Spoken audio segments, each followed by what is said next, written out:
যমুনায় অন্তর্বর্তী সরকারের সঙ্গে বিএনপির ৬ সদস্যের প্রতিনিধি দলের সংলাপ পৌঁছেছে জামায়াতও। ডিবিতে আর কোনো আয়নাঘর নয় বললেন গোয়েন্দা প্রধান। জনগণের আস্থা অর্জনের লক্ষ্য, কোনো সদস্য অন্যায় করলে ছাড় নয়।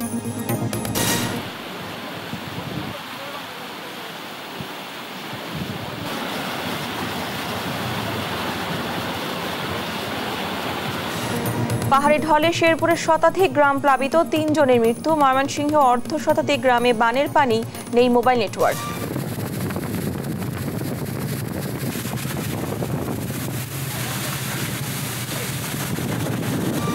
চট্টগ্রামে ফের তেলবাহী ট্যাঙ্কারে আগুন, নাশকতার সন্দেহ শিপিং কর্পোরেশনের তদন্তে কমিটি।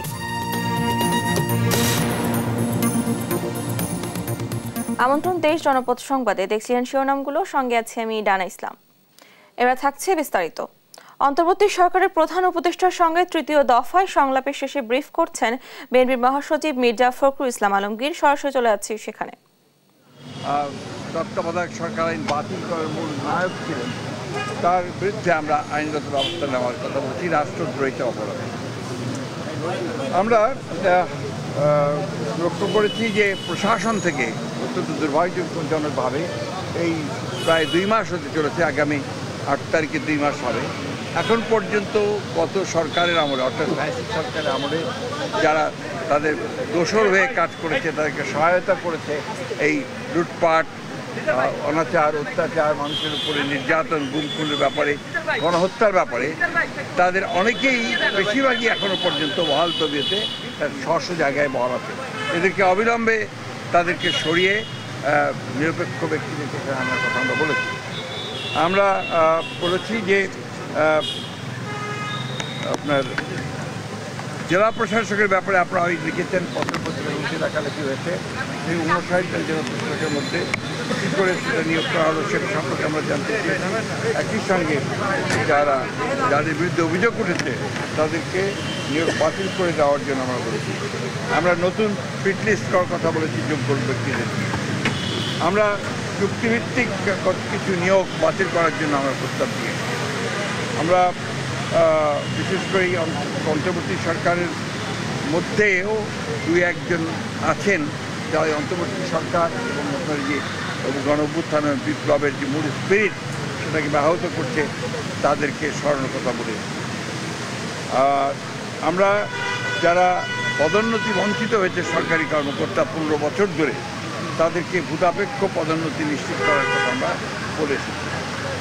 এই ছিল আমাদের আপনার মোটামুটি আপনার বক্তব্য, পয়েন্ট ভিত্তিক। এবং আপনার বিচার বিভাগের ব্যাপারে আমরা খুব পরিষ্কার করে যেটা বলেছি সেটা হচ্ছে যে এই বিচার বিভাগের হাইকোর্ট বিভাগ, যেটা এখন পর্যন্ত কোনো পরিবর্তন হয়নি, এবং হাইকোর্ট বিভাগের বেশিরভাগ নিয়োগই ছিল কিন্তু আপনার দলীয় ভিত্তিতে, এবং প্রায় 30 জন বিচারক বহাল তবিয়তে তারা কাজ করছে এখনও। এদের ব্যাপারে ব্যবস্থা নেওয়ার জন্য, প্রয়োজনীয় আইনগত ব্যবস্থা নেওয়ার জন্য আমরা কথা বলেছি। এই কিছু দলকানা বিচারক যারা আছেন তাদেরকে অপসারণ করার কথা বলেছি। আর অতি দ্রুত আমরা পিপিজিপি নতুন নিয়োগ করার কথা বলেছি। আরেকটা আমরা লক্ষ্য করেছি যে যাদেরকে অভিযোগে গ্রেপ্তার করা হচ্ছে, সুনির্দিষ্ট অভিযোগ, হয়তো বা আপনার দুর্নীতি অথবা হত্যা, এইসব সুনির্দিষ্ট মামলায় যাদেরকে গ্রেপ্তার করা হচ্ছে, তাদেরকে আমরা দেখতে পাচ্ছি যে আপনার জামিন দেওয়া হচ্ছে। এটা অত্যন্ত উদ্বেগজনক বিষয়টা আমরা দেখার জন্য বলেছি। আমরা 2007 সাল থেকে 24 সাল পর্যন্ত, 5ই আগস্ট পর্যন্ত আওয়ামী লীগের আমলে দায়েরকৃত সকল মিথ্যা মামলা, গায়েবী, ভুয়া, সাজানো, রাজনৈতিক উদ্দেশ্যে প্রণোদিত মামলাগুলোকে প্রত্যাহারের জন্য আমরা নীতিগত সিদ্ধান্ত ঘোষণা ও প্রত্যাহারের প্রয়োজনীয় ব্যবস্থা গ্রহণ করা। কিছু আমলা, কিছু আপনার পুলিশ কর্মকর্তা, কিছু শুনতে পাই কিছু আপনার বিভিন্ন মন্ত্রণালয়ের লোকজনেরা এবং আপনার মন্ত্রীরা তারা দেশ ছেড়ে পালিয়ে যাচ্ছে। কীভাবে পালাচ্ছে, কার সহযোগিতায় পালাচ্ছে, সেই বিষয়গুলো আমরা দেখার জন্য বলেছি।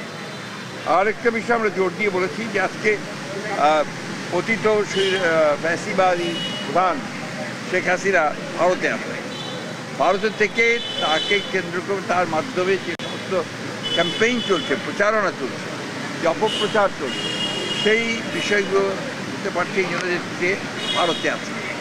এই বিষয়টাকে ভারতীয় সরকারের সঙ্গে আলোচনা করার জন্য এবং তাকে ওই অবস্থা থেকে সরিয়ে দেওয়ার জন্য আমরা সরকারকে অনুরোধ করেছি। তারা ভারত সরকারের সঙ্গে কথা বলছে। সেই সঙ্গে পার্বত্য চট্টগ্রামে যে ধরনের অস্থিরতা সৃষ্টি করার চেষ্টা করা হচ্ছে সেটাও আমরা কিন্তু আপনার বলেছি যে পার্বত্য চট্টগ্রামের ব্যাপারটাকে আরও গভীরভাবে দেখে সেখানে কারা এই ঘটনাগুলোর সঙ্গে জড়িত তাদের বিরুদ্ধে ব্যবস্থা নেওয়ার জন্য আমরা কথা বলেছি।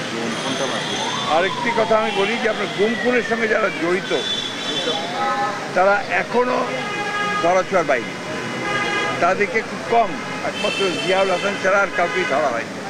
আমরা মনে করি যে অবিলম্বে, দাবি জানিয়েছি যে অবিলম্বে তাদের সকলে চিহ্নিত করে তাদেরকে গ্রেপ্তার করা হোক এবং তাদের বিরুদ্ধে ব্যবস্থা নেওয়া হোক। অন্তর্বর্তী সরকারের প্রধান উপদেষ্টার সঙ্গে তৃতীয় দফায় সংলাপ শেষে ব্রিফ করছিলেন বিএনপি মহাসচিব মির্জা ফখরুল ইসলাম আলমগীর। আমরা এতক্ষণ সরাসরি যুক্ত ছিলাম সেখানে। আরও অবনতি হয়েছে শেরপুরের বন্যা পরিস্থিতি।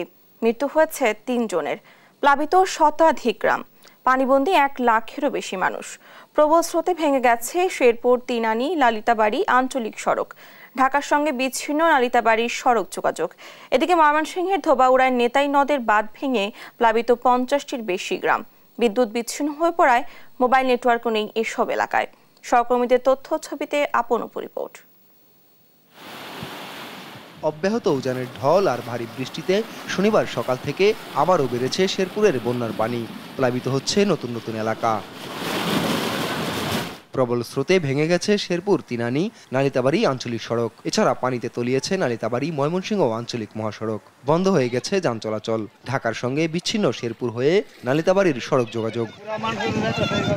বিভিন্ন নদীর পাড়সহ ঝিনাইগাতি ও নালিতাবাড়ির মহারশি এবং ভোগাই নদীর অন্তত 10 জায়গায় বাঁধ ভেঙে গেছে। ডুবেছে শতাধিক গ্রাম, পানিবন্দী হয়ে পড়েছেন 1 লাখেরও বেশি মানুষ। নালিতাবাড়ি উপজেলায় এখন পর্যন্ত 3 জন মারা যাওয়ার খবর পাওয়া গেছে। নিখোঁজ রয়েছেন বেশ কয়েকজন। তলিয়েছে গ্রামের বিভিন্ন রাস্তাঘাট ও ফসলি জমি। বাড়ছে চেল্লাখালী নদীর পানিও। পর্যাপ্ত আশ্রয় কেন্দ্র না থাকায় চরম বিপাকে পড়েছেন দুর্গতরা। স্থানীয়রা জানান আকস্মিক বন্যা দেখা দেয়ায় ছিল না পূর্ব প্রস্তুতি। অনেকেই হারিয়েছেন তাদের মাথা গোঁজার ঠাঁই। সারা রাত বৃষ্টি করছে, দেখছি উড়ানোর মধ্যে পানি সামান্য একটু, দেখতে দেখতে পানি এক ধাক্কায় আসি পড়ছে। আসি বেরিয়ে এখানকার মানুষের বাড়ি থাকতেছি, গরু বাছুর মানুষের বাড়ি, ছাগল মানুষের বাড়ি। নদীর পানি আর এই পানি, দুই পানি একত্র হয়ে উষা হয়ে এই মুখে পড়ছে, বাড়িঘর উঠে পড়ছে। স্থানীয় প্রশাসন ও কয়েকটি স্বেচ্ছাসেবী সংগঠন স্বল্প পরিসরে উদ্ধার কাজ শুরু করলেও তা প্রয়োজনের তুলনায় অপ্রতুল। পানি বাড়তে থাকলে পরিস্থিতি আরও ভয়াবহ হওয়ার আশঙ্কা স্থানীয়দের। এদিকে টানা বৃষ্টি ও উজানের ঢলে তলিয়ে গেছে ময়মনসিংহের সীমান্তবর্তী হালুয়াঘাট ও ধোবাউড়া উপজেলার 50টিরও বেশি গ্রাম। কালিকাবাড়ি, পঞ্চনন্দপুর, সোহাগীপাড়া, মন্দিরঘোনা সহ বেশ কয়েকটি জায়গায় ভেঙে গেছে নেতাই নদীর বাঁধ। পানিবন্দী হয়ে চরম দুর্ভোগে পড়েছেন বাসিন্দারা। ব্যাপক গাড়ি ঘুরি বাসায় নিতে থাকা, মানুষের ঘর বাড়ি নষ্ট হয়ে যাচ্ছে, রান্না বাড়া করতে পারে না, খাওয়া দাওয়া নাই। গ্যাসের চুলা আপনার রাত্রে বাড়িয়ে গেছে পানি দিয়ে, এত ভয়াবহ পানি দিচ্ছে আপনার নদী ভাঙ্গনে সব চলে গেছে পানি দেওয়াইছে। বিদ্যুৎ বিচ্ছিন্ন হয়ে পড়ায় এসব এলাকায় নেই মোবাইল নেটওয়ার্কও। দুর্গতদের প্রাথমিক বিদ্যালয়গুলোতে আশ্রয়ের ব্যবস্থা করা হয়েছে বলে জানায় জেলা প্রশাসন। ক্ষতিগ্রস্তদের সহায়তায় করা হচ্ছে তালিকা। আপনপু, নিউজ ডেস্ক, দেশ টিভি। শেরপুর নালিতাবাড়ি রোডের রানীগাঁও এলাকায় পানির তোড়ে কালভার্ট ভেঙে ঢাকার সঙ্গে জেলার সড়ক যোগাযোগ বন্ধ রয়েছে। এ নিয়ে সেখান থেকে আরো জানিয়েছেন সহকর্মী মুজাহিদুল ইসলাম। ভারী বর্ষণ ও উজান থেকে নেমে আসা পাহাড়ি ঢলে সৃষ্ট হওয়া বন্যায় শেরপুরে লাখো মানুষ পানিবন্দী। দুর্ভোগ দিন দিন বাড়ছেই। এই মুহূর্তে আমি রয়েছি শেরপুর এবং নালিতাবাড়ির একমাত্র যোগাযোগ মাধ্যম, যেটি দিয়ে কিন্তু এখন পর্যন্ত মানুষজন তারা যাতায়াত করছেন, যোগাযোগ করছেন। এটি কিন্তু এই মুহূর্তে একটু আগে আমরা এখানে ব্রিজ সংলগ্ন যে রাস্তাটি কিন্তু ভেঙে যাওয়ার একটি খবর পেয়ে আমরা এখানে এসে দেখেছি যে আসলে এই মুহূর্তে ব্রিজটিও কিন্তু ভেঙে যাওয়ার উপক্রম। আপনাদেরকে একটু বলে দিতে চাই যে শেরপুরে লাখো মানুষ পানি বন্দী হওয়ার পাশাপাশি এখানে দুর্ভোগ বাড়ছে চরমে। আর ভেঙে যাচ্ছে রাস্তাঘাট সহ নানা স্থাপনা, এবং এখানে যে মূল সড়কটি সেটি কিন্তু এই মুহূর্তে ভেঙে যাওয়ার উপক্রম। আমরা আপনাদেরকে বলে দিতে চাই শেরপুরের নালিতাবাড়ি এবং ঝিনাইগাতি এলাকার অধিকাংশ এলাকা কিন্তু প্লাবিত হওয়ায় সেখানে ঘরবন্দি লাখো মানুষ, এবং এখন পর্যন্ত তাদের উদ্ধার তৎপরতা সহ খাদ্য সামগ্রী পৌঁছে দিতে সেনাবাহিনী, দমকল বাহিনী এবং স্বেচ্ছাসেবক টিমের সদস্যরা কিন্তু গতকালকে থেকে কাজ করছেন। যদিও পরিমিত না হওয়ার কারণে অনেক এলাকায় কিন্তু নানা ধরনের দুর্ভোগ দেখা দিয়েছে। এবং আপনাদেরকে বলে দিতে চাই যে এখানে সবচেয়ে বেশি প্রয়োজন হচ্ছে উদ্ধার তৎপরতা এবং শুকনো খাবার সহ খাদ্য সামগ্রী। এবং এর পাশাপাশি সবচেয়ে বড় সমস্যা হচ্ছে যে এখানে অধিকাংশ এলাকায় কিন্তু প্রবল বেগে পানি বয়ে যাওয়ার কারণে কিন্তু উদ্ধার তৎপরতা সহ এখানে উদ্ধারকৃত যে সরঞ্জামাদি প্রয়োজন সেইগুলো কিন্তু প্রয়োজন মতো না থাকার কারণে কিন্তু আসলে উদ্ধার তৎপরতাও কিন্তু ব্যাহত হচ্ছে এবং দুর্ভোগ আস্তে আস্তে বাড়ছে। আর যে বিষয়টি লক্ষণীয় যে শেরপুরের ঝিনাইগাতি এবং নালিতাবাড়ির দুটি নদ বাঁধ ভেঙে ইতিমধ্যে প্রায় প্রতিটি এলাকা কিন্তু প্লাবিত হয়েছে, এবং প্লাবিত হওয়ার খবরটি ইতিমধ্যে আমরা জেনেছি যে নালিতাবাড়ি উপজেলাতেও প্রায় 9টি ইউনিয়ন রয়েছে, একটি পৌরসভা রয়েছে, সেটিও কিন্তু ইতিমধ্যে প্লাবিত হয়ে গেছে। এবং এই মুহূর্তে খাদ্য সংকট সহ এখানে নানা ধরনের সমস্যা সৃষ্টি হয়েছে, যেটি অব্যাহত থাকলে নালিতাবাড়ি এবং ঝিনাইগাতি এলাকার জন্য অনেকটাই দুর্ভোগ হয়ে পড়বে বলে আমরা আপনাদেরকে জানাতে চাই। আর এই মুহূর্তে এই ব্রিজটি ভেঙে গেলে সেই ক্ষেত্রে নালিতাবাড়ি এবং শেরপুরের যোগাযোগ একেবারেই বিচ্ছিন্ন হয় বলে এখানে ধারণা করা হচ্ছে। তো এই ছিল শেরপুরের নালিতাবাড়ি থেকে আমার কাছে সর্বশেষ। আধুনিক ড্রেনেজ ব্যবস্থা না থাকায় অল্প বৃষ্টিতেই মাগুরা শহরে দেখা দেয় জলাবদ্ধতা। এ নিয়ে আরো জানাচ্ছেন সহকর্মী জয়ন্ত জোয়ারদার। মাগুরায় টানা বৃষ্টিতে জলাবদ্ধতা সৃষ্টি হয়েছে, ভোগান্তিতে পড়েছে সাধারণ মানুষ। আমি যে অঞ্চলটিতে দাঁড়িয়ে রয়েছি এটি হাজি রোড এলাকা। তবে এই এলাকার মানুষের চিত্র যদি বলি আপনাদেরকে, এখানকার মানুষ কিন্তু একেবারেই কষ্ট করে চলাফেরা করছে। আপনারা দেখুন যে কত কষ্ট করে কিন্তু মানুষ এখান থেকে পারাপার হচ্ছে, এক জায়গা থেকে আর এক জায়গায় যাচ্ছে। তবে প্রতিনিয়ত পৌর কর্তৃপক্ষ কিন্তু পানি নিষ্কাশনের ব্যবস্থা করলেও কিন্তু সেটা সুফল পাচ্ছে না নগরবাসী। পানির জলাবদ্ধতার মূল কারণ হিসেবে দেখছে যে আধুনিক মানের ড্রেনেজ ব্যবস্থা না থাকা। একটু বৃষ্টি হলেই কিন্তু জলাবদ্ধতার সৃষ্টি হচ্ছে এবং এখানকার যে জনজীবনের দুর্ভোগের মাত্রা কিন্তু কয়েক গুণ বেড়ে যাচ্ছে। তবে আমি এই পানি নিষ্কাশনের ব্যাপারে জেলা প্রশাসনের সাথে কথা বলেছিলাম। তিনি যেটা বলছিলেন যে মাগুরা পৌরসভার যে জলাবদ্ধতা রয়েছে সেই জলাবদ্ধতা কিন্তু নিরসনের জন্য একটি প্রকল্প তারা হাতে নিয়েছে। সেই প্রকল্পের কাজ শুরু হলে কিন্তু দ্রুত এখানকার দুর্ভোগের মাত্রা কমে আসবে। তবে কবে নাগাদ সেই প্রকল্পের কাজ শুরু হবে সেটা নিয়েও কিন্তু প্রশ্ন রয়েছে। তবে আমরা গেল কয়েক সপ্তাহ আগে কিন্তু টানা বর্ষণ হয়েছে মাগুরাতে, সেখানেও দেখেছি যে প্রচণ্ডভাবে কিন্তু জলাবদ্ধতা সৃষ্টি হয়েছে, মানুষ চরম দুর্ভোগের মধ্য দিয়ে কিন্তু জীবনযাপন করেছে। তবে এই অঞ্চলের কথা যদি নয়, শুধু এখানে জলাবদ্ধতা রয়েছে ঢাকা রোড থেকে শুরু করে পান্নানদুয়ালি, স্টেডিয়াম গেট, নতুন বাজার সহ বেশ কয়েকটি অঞ্চলে কিন্তু পানিবদ্ধ হয়ে কিন্তু মানুষ দুর্ভোগের মধ্য দিয়েই চলাফেরা করছে। তবে মূল যে সমস্যা রয়েছে এখানে দ্রুত পানি নিষ্কাশনের ব্যবস্থা নেই, আর এই না থাকার ফলেই কিন্তু মানুষ চরম দুর্ভোগের মধ্য দিয়ে কিন্তু যাতায়াত করছে। জেলা প্রশাসনের পক্ষ থেকে এখানে পানি নিষ্কাশনের ব্যবস্থা করার ক্ষেত্রে যে মূল ড্রেনেজ ব্যবস্থা ছিল সেই ড্রেনেজ ব্যবস্থার কাজ কিন্তু চলমান রয়েছে। সেই কাজটা যদি সম্পূর্ণ হয় তাহলে কিন্তু দ্রুত এখানকার পানি বেরিয়ে যেতে পারবে এবং এখানকার মানুষের যে জলাবদ্ধতা রয়েছে সেই জলাবদ্ধতা কমে আসবে। এই ছিল মাগুরা সর্বশেষ জলাবদ্ধতার পরিস্থিতি। অব্যাহত বৃষ্টিতে কুড়িগ্রাম শহরে দেখা দিয়েছে জলাবদ্ধতা, দুর্ভোগে পড়েছেন শহরবাসী। এ নিয়ে আরো জানাতে সরাসরি যুক্ত হচ্ছেন সহকর্মী জুয়েল রানা। জুয়েল, জলাবদ্ধতার কারণে মানুষের দুর্ভোগ কেমন দেখছেন? জানা আপনাকে জানিয়ে রাখি কুড়িগ্রাম পৌর শহরে কিন্তু ড্রেনেজিং ব্যবস্থা একেবারেই বেহাল অবস্থার কারণে কিন্তু একটু বৃষ্টি হলেই কিন্তু কুড়িগ্রামের বিভিন্ন এলাকায় পৌর শহরের যে এলাকা রয়েছে সেই এলাকায় কিন্তু আসলে জলাবদ্ধতার সৃষ্টি হয়, ফলে কিন্তু এখানকার যে পৌরবাসী রয়েছে তারা কিন্তু একটা দুর্ভোগে পড়ে। আমি এই মুহূর্তে রয়েছি পুলিশ লাইনের সামনে, পাশেই কিন্তু আসলে জেলা প্রশাসকের কার্যালয়, পাশে জেলা দায়রা জজ আদালত। এই সড়কটি কিন্তু আসলে বৃষ্টির ফলে কিন্তু হাঁটু পানি জমেছে, তারপরে কিন্তু এই রাস্তায় যারা চলাচল করছেন তারা কিন্তু মানে দুর্ভোগ নিয়েই আসলে যাতায়াত করছেন। এছাড়াও আমি স্থানীয় যে পৌরবাসীরা রয়েছে তারা আমাকে জানিয়েছেন যে দীর্ঘদিন ধরে আসলে ড্রেজিং যে ব্যবস্থা সেটি আসলে সংস্কার না করার ফলে কিন্তু তারা আসলে একটু বৃষ্টি হলেই কিন্তু তারা আসলে পৌর শহরের যারা বাসিন্দা রয়েছে তারা কিন্তু দুর্ভোগে পড়ে। আরেকটি তথ্য আপনাকে জানিয়ে রাখি, এই ড্রেজিং ব্যবস্থা বেহাল থাকার কারণে কিন্তু পরিবেশের যে দূষণ সেটি কিন্তু আসলে দেখা যাচ্ছে, কেননা ড্রেজিংয়ে অনেক ময়লা থাকার ফলে কিন্তু একটি বৃষ্টি হলেই সে ময়লাগুলো আসলে বিভিন্ন পলিথিন থেকে শুরু করে বিভিন্ন ধরনের যে ময়লাগুলো আছে যেগুলো আসলে পরিবেশ দূষণ করে সেই ময়লাগুলো কিন্তু আসলে চলে আসে। এছাড়াও কিন্তু স্থানীয় আবহাওয়া অফিস বলছেন যে গত 24 ঘন্টায় কিন্তু কুড়িগ্রামে আসলে 157 মিলিমিটার বৃষ্টিপাত রেকর্ড করা হয়েছে। এছাড়াও তারা বলছেন যে আগামী 9 তারিখ পর্যন্ত কিন্তু থেমে থেমে আসলে বৃষ্টিপাত অব্যাহত থাকতে পারে। এছাড়াও এই বৃষ্টির কারণে কিন্তু কুড়িগ্রামের যে নদ নদীগুলো আছে সেই নদ নদীর পানি আসলে কিছুটা বেড়েছে, যার ফলে কিন্তু নদী পাড়ের যে মানুষ আছে তারা কিন্তু আতঙ্ক তাদের মাঝে আসলে বিরাজ করছে। এই ছিল আসলে কুড়িগ্রাম থেকে জলাবদ্ধতার সর্বশেষ তথ্য। ডানা, ধন্যবাদ আপনাকে। কুড়িগ্রাম থেকে জলাবদ্ধতার খবর জানাচ্ছিলেন আমাদের সহকর্মী। ডিবিতে আর কোনো আয়নাঘর থাকবে না বলে জানিয়েছেন মহানগর গোয়েন্দা প্রধান। ডিবিকে সাধারণ মানুষের আস্থার জায়গা নিয়ে যেতে কাজ করবে বলেও জানান তিনি। স্বচ্ছতার সাথে সব মামলা তদন্তের আশ্বাস দেন তিনি। সকালে ডিএমপি মিডিয়া সেন্টারে মিট দ্য প্রেস অনুষ্ঠানে এসব কথা বলেন মহানগর ডিবির প্রধান রেজাউল করিম মল্লিক। বিস্তারিত সাদাত নিশাদের রিপোর্টে। 5 আগস্ট সরকার পতনের পর ডিএমপি সহ সারা দেশে বদলি ও চাকরিচ্যুত করা হয় শতাধিক ঊর্ধ্বতন কর্মকর্তাকে। এসব পদের দায়িত্ব দেওয়া হয় নতুনদের।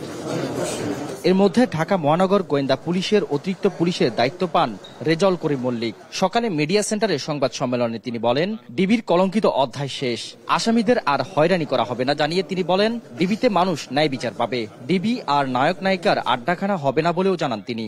ঢাকা মহানগর গোয়েন্দা অফিসে আর কোনো আয়নাঘর থাকবে না। ডিবির কলঙ্কিত অধ্যায় শেষ করে সেটিকে পবিত্র করা হবে, যেখানে মানুষ ন্যায় বিচার পাবে। এখানে কোনো নায়ক নায়িকা বা সেলিব্রিটিদের সময় কাটানোর জায়গা হবে না। দুর্গাপূজা ঘিরে পুরো ঢাকায় পর্যাপ্ত নিরাপত্তা ব্যবস্থা নেওয়া হয়েছে জানিয়ে বলেন, পুলিশের পাশাপাশি মন্দিরে মন্দিরে সাদা পোশাকে অবস্থান করবে ডিবি। দুর্গাপূজা উপলক্ষে সারা দেশের মতো ঢাকা মেট্রোপলিটন এলাকায়ও নিশ্চিদ্র নিরাপত্তা ব্যবস্থা গ্রহণ করা হয়েছে। ঢাকা শহরের প্রতিটি পূজা মণ্ডপের নিরাপত্তায় এবং পূজা উৎসবে পুলিশের পাশাপাশি ডিবির টিম সাদা পোশাকে দায়িত্ব পালন করবে, যাতে উৎসবে মেতে উঠতে পারে প্রিয় নগরবাসী। ডিবি কাউকে গ্রেফতার করলে লুকোচুরি থাকবে না, সে সঙ্গে ডিবিকে গণমানুষের আস্থার জায়গা নিতে চান বলে জানান এই কর্মকর্তা। এখানে যারা ডিবি অফিসে আটক হন তার আত্মীয় স্বজন যারা থাকেন তাৎক্ষণিকভাবে তারা সংবাদ পেয়ে যান যে এখানে কে আসামি হিসেবে এসেছেন। এই ক্ষেত্রে আমাদের লুকোচুরি করার কোনো সুযোগ নেই। ডিবিকে মানুষের আস্থা ও ভালোবাসার স্থান হিসেবে প্রতিষ্ঠিত করতে চাই। নতুন স্বাধীন বাংলাদেশে ডিবি অফিস হবে ভুক্তভোগীদের ভরসা স্থল। ডিবির কোনো কর্মকর্তা অপরাধ করলে তাদেরকেও ছাড় দেওয়া হবে না বলেও হুঁশিয়ারি দেন মহানগর গোয়েন্দা পুলিশ প্রধান পুলিশ কর্মকর্তা সাদাত নিশাদ, দেশ টিভি, ঢাকা। অন্তর্বর্তী সরকারকে একটি নির্বাচনের ব্যবস্থা করতে যৌক্তিক সময় দিলেও বিরাজনীতিকরণের বিএনপি বিশ্বাস করে না বলে মন্তব্য করেছেন বিএনপির মহাসচিব মির্জা ফখরুল ইসলাম আলমগীর। সকালে রাজধানী ইঞ্জিনিয়ার্স ইনস্টিটিউশনের শিক্ষক সমাবেশে একথা বলেন তিনি। ছাত্র জনতার অভ্যুত্থানের মধ্য দিয়ে যে বিজয় এসেছে তা দলের নেতাকর্মীদের আহ্বান জানিয়েছেন তিনি। বিস্তারিত সাইফুল রিপনের প্রতিবেদনে।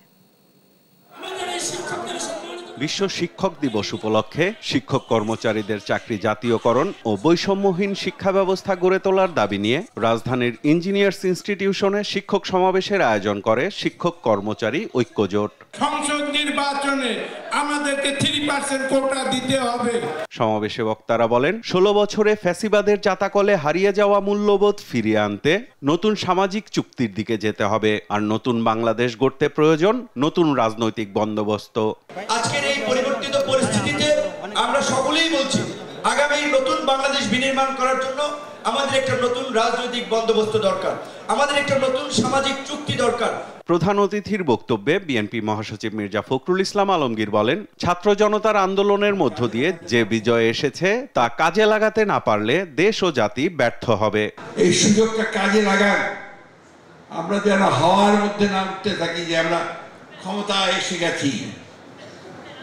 আসেনি, যতক্ষণ পর্যন্ত না সেই মানুষের পক্ষের শক্তিকে আপনারা কাজে লাগাতে পারছেন, যতক্ষণ পর্যন্ত না কাঠামো পরিবর্তন করতে পারছেন, যতক্ষণ পর্যন্ত না এই ব্যবস্থাটাকে পরিবর্তন করে দিতে পারছেন, ততক্ষণ পর্যন্ত আপনাদের কোনো লাভ হবে না। বলেন, অন্তর্বর্তী সরকারকে নির্বাচনের জন্য যৌক্তিক সময় দিলেও বিরাজনীতিকীকরণে বিএনপি বিশ্বাস করে না। যারা আন্দোলন করেছে তারাই তাকে আমরা সবাই মিলেই এই সরকারকে আমরা দায়িত্ব দিয়েছি দেশকে সঠিক দিকে নিয়ে যাওয়ার জন্য। আমরা সেই পর্যন্ত সময় দেব যে পর্যন্ত একটা যৌক্তিকভাবে তারা একটা নির্বাচনের ব্যবস্থা তৈরি করতে পারবে। আমরা বিশ্বাস করি, রাজনীতি করি এবং আন্দোলন করেছি, জান দিয়েছি, প্রাণ দিয়েছি একটা কারণে, যে আমরা জনগণের ভোটের অধিকারকে প্রতিষ্ঠিত করতে চাই, আমরা গণতন্ত্রকে প্রতিষ্ঠা করতে চাই। আমরা কোনো বিরাজনীতিকরণের রাজনীতি বিশ্বাস করি না। আবার ওই -2 আমরা দেখতে চাই না। চাঁদাবাজ দখলদার কেউ বিএনপির নয়, বরং দুর্বৃত্ত উল্লেখ করে আশা ধরে রেখে প্রয়োজনে জিয়াউর রহমানের স্বপ্নের বাংলাদেশ গড়তে আবারও ঐক্যবদ্ধ হয়ে রাজপথে নামার প্রস্তুতি রাখতে সবার প্রতি আহ্বান জানান বিএনপি মহাসচিব। যে ভূতগুলোকে নিয়ে তারা জনগণের উপরে অত্যাচার, নির্যাতন, নিপীড়ন চালিয়েছে, যে দুর্নীতি করেছে, পাঠ করেছে, সেই ভূতেরা কিন্তু এখনো প্রশাসনের মধ্যে আছে। এই ভূতগুলোকে দূর করতে হবে, নাহলে আপনারা কোনো কিছুই করতে সক্ষম হবে। যারা চাঁদাবাজি করে, জমি দখল করে, এরা বিএনপির লোক নয়, এরা দুর্বৃত্ত। এ সময় মির্জা ফখরুল বলেন, 53 বছর পরও বাংলাদেশের সবচেয়ে দুর্বল জায়গা শিক্ষা ব্যবস্থা। জাতি গঠনে নিজেদের দলীয়করণ থেকে দূরে রাখতে শিক্ষক সমাজের প্রতি আহ্বানও জানান মির্জা ফখরুল ইসলাম আলমগীর। আরেকটা কথা বলবে, এটা আমার নিজের কথা, দলের কথা। শিক্ষকদেরকে দল কানা হলে চলবে না।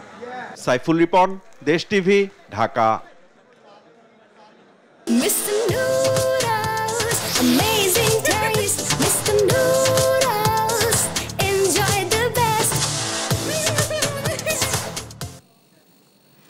চার দিনের ব্যবধানে ফের চট্টগ্রাম বন্দরের বহির্নোঙরে শিপিং কর্পোরেশনের তেলবাহী জাহাজ বাংলার সৌরভে বিস্ফোরণের ঘটনা ঘটেছে। নৌবাহিনী, কোস্টগার্ডের তাৎক্ষণিক তৎপরতায় 47 জন নাবিককে জীবিত উদ্ধার করা হয়, তবে আতঙ্কে সাগরে ঝাঁপ দিয়ে মারা যান একজন। শিপিং কর্পোরেশনের দাবি, নাশকতা থেকে ঘটেছে অগ্নিকাণ্ড। ঘটনা তদন্তে 8 সদস্যের কমিটি গঠন করা হয়েছে। চট্টগ্রাম থেকে একেএম নাজিমের তথ্যচিত্রে সালমা জাহানের ডেস্ক রিপোর্ট। হঠাৎ বিকট শব্দ, কিছু বুঝে ওঠার আগেই আগুন ছড়িয়ে পড়ে তেলবাহী জাহাজে। এভাবেই 2 ঘন্টা জ্বলতে থাকে চট্টগ্রাম বন্দরের বহির্নোঙরে পতেঙ্গা এলাকায় শিপিং কর্পোরেশনের তেলবাহী জাহাজ বাংলার সৌরভ। রাষ্ট্রীয় শিপিং কর্পোরেশনের জাহাজ বাংলার জ্যোতিতে বিস্ফোরণের 4 দিনের মাথায় ফের শুক্রবার রাত 1:15টার দিকে বাংলার সৌরভে আগুন লাগে। উদ্ধারে কাজ করে কোস্টগার্ড ও নৌবাহিনী। জাহাজে 11,000 টনেরও কিছু বেশি ফিউয়েল কার্গো আছে। এটি একটি মেজর ফায়ার। এই খবর পাওয়ার সাথে সাথে বাংলাদেশ নৌবাহিনীর 3টি বিশেষায়িত টাগ, কোস্টগার্ডের একটি টাগ রওনা করে এবং এর কিছুক্ষণের মধ্যেই চট্টগ্রাম বন্দরেরও 3টি টাগ যোগদান করে। সর্বমোট 7টি ইউনিট মিলে ফায়ার ফাইটিং করে প্রায় 4 ঘন্টার প্রচেষ্টায় জাহাজে আগুন নেভানো সম্ভব হয়। জীবন বাঁচাতে আতঙ্কিত হয়ে সাগরে লাফিয়ে পড়েন অনেক নাবিক। এ সময় 48 জন নাবিকের মধ্যে 47 জনকে উদ্ধার করা হয়, তবে বাঁচানো যায়নি সাদেক নামের এক নাবিককে। ওই দেখার পরে আর 20 পর্যন্ত সবাই কেঁপে উঠছে। আমরা মনে করছিলাম হয়তো ধাক্কা টাকা লাগছে কোথাও, কিন্তু যে আগুন করে বলতেছিল সবার দৌড়াদৌড়ি শুরু হয়ে গেছে। তো আমরা বাইরে গিয়ে দেখলাম যে অনেক জায়গায় আগুন ছড়াই গেছে। আওয়াজ হয়েছে ধারাম করে, আওয়াজ হওয়ার সাথে সাথে আমি ওই জায়গায় যাই দেখি এসপটে 3-4টা প্লেট উল্টে যাই। ওখান থেকে মানে আগুনের ফুলকি, প্রচুর আগুনের ফুলকি, ওই তেলের ট্যাঙ্কির ওখানে যেখানে তেল থাকে ওই জায়গায় আগুন লাগছে। জাহাজটিতে 11,600 মেট্রিক টন ক্রুড অয়েল ছিল। উদ্ধার হওয়া নাবিকদের নৌবাহিনী হাসপাতাল বানৌজা পতেঙ্গায় জরুরি চিকিৎসা সেবা দেওয়া হয়। আগুনটা যেহেতু 4 পার্টের দিকে লেগেছে, এই জন্য এখন পর্যন্ত মেজর কোনো অ্যাক্সিডেন্ট হয়নি। এখন পর্যন্ত আগুন নিয়ন্ত্রণে আছে। তেল যেহেতু ট্যাঙ্কি এখনো বাস্ট করেনি বা ওই ধরনের কোনো ধরনের ইনসিডেন্ট হয়নি, সেটা ছড়িয়ে পড়ার কোনো আশঙ্কা নেই। বিএসসির এমডি কমোডর মাহমুদুল মালেকের দাবি, নাশকতা থেকে ঘটেছে এ ঘটনা। ঘটনা তদন্তে 8 সদস্যের কমিটি গঠন করা হয়েছে। নিউজ ডেস্ক, দেশ টিভি। বর্তমান তরুণ প্রজন্ম ছাত্র রাজনীতির নামে চরম অপরাজনীতির সাথে যুক্ত, তাই তাদেরকে সুস্থ ধারার মানবিক রাজনীতি করার আহ্বান জানিয়েছেন পরিকল্পনা ও শিক্ষা উপদেষ্টা ওয়াহিদ উদ্দিন মাহমুদ। শনিবার সকালে রাজধানী ওসমানী স্মৃতি মিলনায়তনে বিশ্ব শিক্ষক দিবসের আলোচনায় অংশ নিয়ে তিনি এই আহ্বান জানান। শিক্ষা উপদেষ্টা বলেন, যে কোনো বিশ্বমানের বিশ্ববিদ্যালয়ে ছাত্র শিক্ষকদের জন্য কিছু আচরণবিধি থাকে। বাংলাদেশেও তেমন আচরণবিধি তৈরি করা সম্ভব বলে আশা ব্যক্ত করেন তিনি। পাঠ্যপুস্তক সংশোধনের বিষয়ে ওয়াহিদ উদ্দিন মাহমুদ বলেন, মাত্র 2-3 সপ্তাহে পাঠ্যপুস্তকে পরিমার্জন করা হয়েছে। এক্ষেত্রে কিছু ভুল ত্রুটি থাকতে পারে। নতুন বছরের প্রথম দিনে বই তুলে দেওয়ার বাধ্যবাধকতা থাকায় এই তাড়াহুড়ো বলে মন্তব্য করেন তিনি।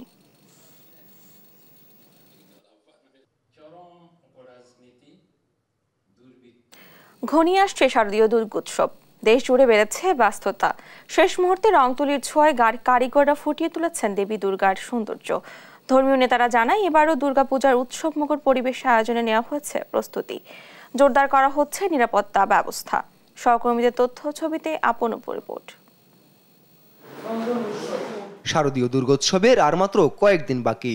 সনাতন ধর্মাবলম্বীদের মাঝে বিরাজ করছে উৎসবের আমেজ। দম ফেলার ফুসরত নেই প্রতিমা শিল্পীদের। মানিকগঞ্জে দুর্গাপূজা ঘিরে বিরাজ করছে উৎসবমুখর পরিবেশ।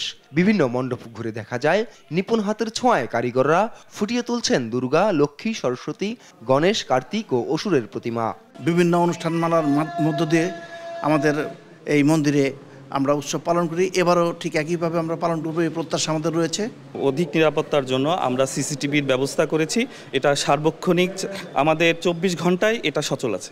অন্যান্য বারের মতো বরং আরও একটু জোরে সোরে একটু আনন্দ করতে চাই। মা যেন আমাদের ভালো রাখে, সুস্থ রাখে। এবছর মানিকগঞ্জে 513টি পূজা মণ্ডপে অনুষ্ঠিত হবে দুর্গাপূজা। নিরাপত্তা নিশ্চিতে নেওয়া হয়েছে বিভিন্ন পদক্ষেপ। আইনশৃঙ্খলা বাহিনীর সদস্যদের পাশাপাশি নিয়োজিত থাকবে স্বেচ্ছাসেবকও। আমাদের সার্বিক প্রস্তুতি সন্তোষজনক। আশা করি সকলের সার্বিক সহযোগিতায় এবং প্রচেষ্টা এবারও আমাদের মানিকগঞ্জের দুর্গোৎসব সুন্দর সফলভাবে আমরা সমাপ্ত করতে পারবো। ভোলায় 106টি মণ্ডপে নেওয়া হয়েছে পূজার প্রস্তুতি। প্রতিমাকে আকর্ষণীয় করে তুলতে তুলির পরশ বুলাচ্ছেন কারিগররা। অনেক মণ্ডপেই প্রতিমা প্রস্তুত শেষে চলছে সাজসজ্জা। সনাতনীদের মাঝে বিরাজ করছে উৎসাহ, উদ্দীপনা। এখন অপেক্ষা শুধু কবে পুজোটা আসবে। আমার খুব মনে আনন্দ ফিল হচ্ছে। প্রতিমার কাজ চলতেছে প্রায় শেষ পর্যায়ে। আশা করি সার্বিক সবকিছু দিক দিয়ে আমরা এবার খুব ভালোভাবে পুজো উদযাপন করব। সব ধরনের নিরাপত্তা ব্যবস্থা নেওয়ার কথা জানিয়েছে জেলা পুলিশ। নিরাপত্তা ব্যবস্থা রেখেছি, সেখানে আমাদের স্ট্যাটিক ডিউটি থাকবে, পাশাপাশি আমাদের মোবাইল পেট্রোল থাকবে এবং আমাদের গোয়েন্দা তৎপরতাও থাকবে, যেন কোনো অবস্থাতেই কোনো দুষ্কৃতিকারী এবং কোনো কুচক্রী, কোনো ষড়যন্ত্রকারী যেন আমাদের এই শান্তিপূর্ণ পরিবেশকে বিনষ্ট না করতে পারে। চুয়াডাঙ্গায় এবার 102টি মণ্ডপে হবে দুর্গাপূজা। শেষ সময়ে প্রতিমা রং করতে ব্যস্ত সময় পার করছেন শিল্পীরা। এবারের পূজাও জাঁকজমকপূর্ণভাবে হবে বলে জানায় আয়োজকরা। সবাই মিলে আমরা একটা সুন্দর পূজা উদযাপনের প্রস্তুতি নিয়েছি। আমাদের প্রার্থনা আছে, মা যেন আমাদের এই সকল বিশ্বময় জগৎ থেকেই যেন সর্বদুঃখ এবং দুর্দশা নির্ধন করে। ষষ্ঠী পূজার মধ্য দিয়ে আসলে আমাদের এই শারদীয় দুর্গা উৎসব আমরা পালন করব। এই দুর্গা পূজাকে কেন্দ্র করে আমরা পুরো বছরটায় অপেক্ষা করি। আমরা খুব আনন্দিত যে তারা যেভাবে, প্রশাসন লোক যেভাবে আমাদেরকে দেখভাল করছেন, তো বিগত দিনের থেকে আরও সুন্দর বলে আমরা মনে করি। এদিকে দুর্গাপূজা নির্বিঘ্নে উদযাপন করতে এরই মধ্যে বান্দরবানে সনাতন ধর্মাবলম্বীদের সঙ্গে মতবিনিময় করেছে সেনাবাহিনী। 9 অক্টোবর ষষ্ঠী পূজার মাধ্যমে শুরু হবে দুর্গোৎসব। এবার দোলায় চড়ে আসবেন দেবী দুর্গা আর ফিরে যাবেন হাতির পিঠে চড়ে। আপনপু, নিউজ ডেস্ক, দেশ টিভি। চট্টগ্রামে দেখা করার কথা বলে প্রেমিকাকে ডেকে নিয়ে ছুরি আঘাত করে হত্যার ঘটনায় আটক করা হয়েছে প্রেমিক তারেককে। রাঙ্গুনিয়া উপজেলার চন্দ্রকোনা থেকে তাকে গ্রেফতার করা হয়। পুলিশ জানায় সামিরা ও তারেকের মধ্যে 1 বছর প্রেমের সম্পর্ক ছিল। পরে সামিরা নিজ বাড়ি পটুয়াখালী চলে গেলে তাদের মধ্যে দূরত্ব তৈরি হয়। কয়েকদিন আগে চট্টগ্রাম আসলে বন্ধুর সাথে প্রেমে জড়িত থাকার সন্দেহে শুক্রবার রাতে সামিরাকে ডেকে নিয়ে ছুরি আঘাতে হত্যা করে তারেক। পুলিশ জানায় ঘটনাটি পূর্ব পরিকল্পিত, তাই এর সঙ্গে আর কেউ জড়িত কিনা তা খতিয়ে দেখা হচ্ছে।